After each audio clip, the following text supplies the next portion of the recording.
What is special about shrimp? Shrimptypus, Anatomie und Habitat Britannica. Shrimp are characterized by a semi-transparent body flattened from side to side and a flexible abdomen terminating in a fan-like tail. The appendages are modified for swimming, and the antennae are long and whip-like. Shrimp occur in all oceans, in shallow and deep water, and in freshwater lakes and streams. What is a few sentences about shrimp? A shrimp is a small shellfish with long legs and a long body that has a hard casing. Shrimp don't have a backbone like you do. In fact, they don't have a skeleton inside their body at all.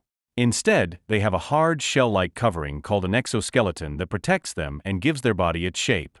Is eating shrimp healthy? Shrimp also offer you a ton of important vitamins and minerals. In 4 ounces of shrimp, you'll get 100% of the selenium and 50% of the phosphorus that you need each day. You'll also get 30% of vitamin B12, choline, copper, and iodine you need daily. Is shrimp bad for cholesterol? Shrimp are notably high in cholesterol. You'll take in about 130 milligrams if you eat 12 large shrimp.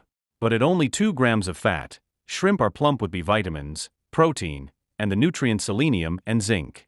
Check with your doctor, but you can likely enjoy them once or twice a week.